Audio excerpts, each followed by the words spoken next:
because when we talk about Glass Onion, this movie literally is taking a huge, massive, steaming pile dump right on Elon Musk at the one point in time in Elon's life where this dump needs to happen. And I think that's wonderful. Hey everyone, my name is Matt Jarbo. Welcome back to Podio Commentary, and I finally got to sit down to watch Glass Onion, a Knives Out sequel. This is a mystery movie that I've been waiting a long time for, and while I do feel that the movie is a blast, it's a lot of fun to watch, I can't wait to watch it again, there is some criticism going on out there right now about how the movie was structured and how it laid its plot out, and how that was definitely not something that is going to wow a lot of people. And I think that those people are both wrong and absolutely correct at the same time, because this movie is very much a mishmash of concepts and tropes and themes, but it works in a way that I think is just wonderful, because when we talk about Glass Onion, this movie literally is taking a huge, massive, steaming pile dump right on Elon Musk at the one point in time in Elon's life where this dump needs to happen. And I think that's wonderful. So this movie picks up a little while later after the events of the first film. Benoit Blanc is currently in a slump. He's depressed. He can't figure out what to do. He needs a good meaty case, and not just to sit at home in his bathtub playing Among Us on his iPad, while on another iPad talking with Angela Lansbury and Natasha Lyonne, while his boyfriend is out there cleaning the house and everything else. I mean, they don't explicitly say in the movie that Benoit is gay. We know about that from pre-interviews. We know about that from the cameo appearance that pops up, which I'm not going to talk about. But of course, that's what he's doing, and he just needs something, and then he gets delivered this box. And this mystery box, if you've seen the trailer, you've seen the box. That's like the very first trailer was all about how the group of friends all needs to, come together to figure out how to open this thing, to find out what their friend Miles, played by Edward Norton, wants them to do. And of course it is to solve his murder. So they all travel to the Aegean Sea. You've got Kathryn Hahn, who plays a senator. You've got Leslie Odom Jr., who plays basically a rocket scientist type character.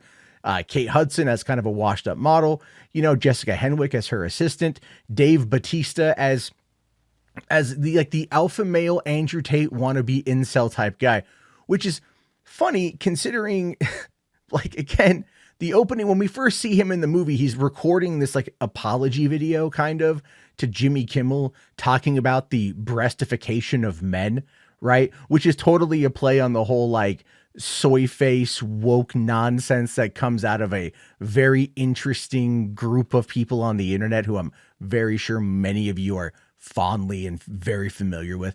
And he's playing up that particular role. And then you've got Janelle Monáe, who's playing, Abby, and she is the co-founder of Alpha with Ed Norton. And so she's on the island. They're all there on the island. Benoit's like, why am I here? And you find out somebody sent him the box, and he doesn't know why he's there. And then you find out that Edward Norton is who's playing very much. At first, I thought he was playing like a Donald Trump type character. And I actually think when he was originally conceived of, he was conceived as being more Trumpian because of Rian Johnson's politics. But I think over the span of the last couple years, he's very much turned into an Elon Musk type character, which is, as I previously pointed out. And I feel like that is probably the best way to approach it. A tech billionaire with unforeseen resources. I mean, unlimited resources, can literally do whatever he wants, buy elections, buy popularity, buy people's influence, buy all of these things, and just demand loyalty, all things considered. And because he's able to provide that through his teat, then the people are going to acquiesce to his requests, regardless of how bad it's going to be for them, but just simply because they can't lose the access that they have. And I do believe that is something that is very, very, very interesting to talk about in current times, especially if you apply it to, let's say, Hollywood to some extent, and politics and corporations and the tech industry, crypto, all of that stuff. The movie is very poignant, kind of like how in Captain America, the Winter Soldier, it happened right at the time of the leaks, the Snowden leaks, and how it was just kind of yeah, like they didn't set out to have it tie into the whole exposure of some deep state stuff, but they definitely were like, hey man, listen, we're just going to roll with it. And a lot of people just thought that they were very timely and it came together. And this movie actually very, very, very much ties into that, because what it ultimately is trying to do, and this is where, again, there's some controversy around how the story plays out. And so I'm going to kind of get into a little bit of spoiler territory on that real quick. So if you haven't seen it, go watch it, come back, check this out. But essentially the movie sets up the plot till halfway, an event happens, and then it goes back by a couple days, goes back by like a week or something like that.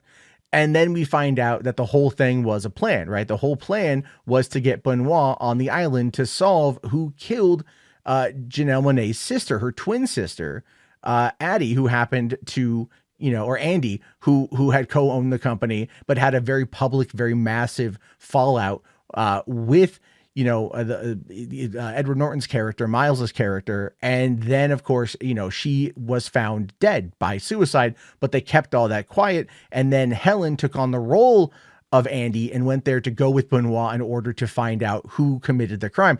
And I thought that was really cool. I really enjoyed that particular take. The problem, though, is like right after that, the movie starts kind of just telling you things rather than leaving you to figure out the whodunit. And that is where there's a lot of people that are upset at how Rian Johnson is once again subverting expectations. I noticed this as I was watching the movie, but by that point in time, I was so sold on the concept and I was sold on the characters and the performances that I didn't care. I was just having fun watching the movie and I was enjoying what they were showing. But what I didn't realize is the subversion of that subversion. There's like multiple subversion layers here. What you have to realize is that as you're watching a movie, okay, so I watch a lot of movies and I'm usually really, really, really good at figuring out what's going to happen, because most movies are formulaic. They're designed like that on purpose. Like, there's a reason why trailers show you everything in the movie, because audiences like that. Audiences want to feel smarter than the movie. And me being a smug West Coast liberal, yeah, like I like to feel smug. I'll fully admit that, right? I'm like, I called it. But here, every theory I had kept going up in smoke. Every theory I had. But by the time I got to the end of the movie, you realize that we're not watching Clue, right? They make you kind of think that you're watching a take on the 80s movie Clue, but you're not watching Clue. What you're watching is essentially a comedy of errors that's leading to the utter destruction and dismantling of a tech billionaire. And that's the whole point. The whole point is to call out the fact that Miles, Edward Norton's character, who everyone thinks is this massively brilliant person, he's the smartest man alive, is really just a bumbling buffoon who got lucky. And yeah, that's Elon Musk. Elon Musk, who was bullied and tricked in spending $44 billion into buying Twitter when it was completely valued at way less than that. That is who this movie is making fun of. And the fact that it's able to do it in such a timely manner, like you couldn't ask for better timing than this right now. It is so ungodly funny how this whole thing came to be and how they were able to pull that off. And I mean that literally, like hats off to Rian Johnson. That is someone up above or down below who's got your back, dog. At the end of the movie, it's really just like, yeah, it's just stupidity ended up costing him everything, right? An overabundance of ego cost him everything. And that's what ended up being called out. And then I just like the fact that he then finally had all of his friends turn on him when they realized that he's just a gigantic piece of shit that they don't need to be afraid of anymore because he's got nothing. And of course, it has everything to do with the Mona Lisa, which is a great little callback on that one. That's a hell of a thing. But what I really enjoy about the movie is the fact that the first time we see Edward Norton in the past, when we see Miles's character, when he gets introduced to the group, he's dressed like Tom Cruise in Magnolia, which is just fucking funny because it's so on point for what it is Rian Johnson is trying to say.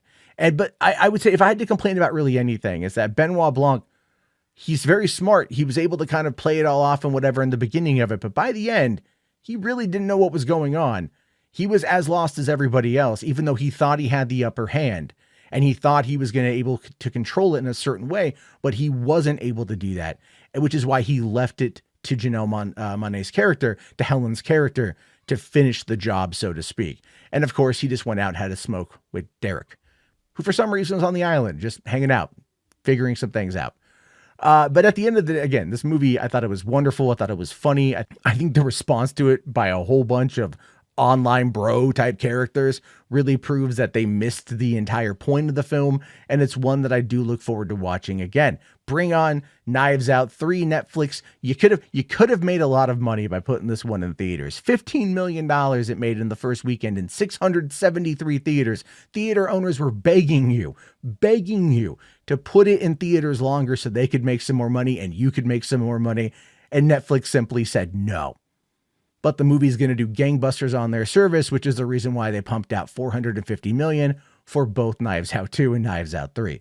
So we got a guaranteed third movie coming, and I don't know about you, but I can't wait to see it. So what are your thoughts about Knives Out? Let me know down in the comment section. If you want me to do a full audio commentary episode going through the film and the making of and the history and all that jazz, let me know as well. Might get to that down the road. I do look forward to your thoughts, your opinions. Have yourself a great day. Thanks again. Consider subscribing and liking, and peace out.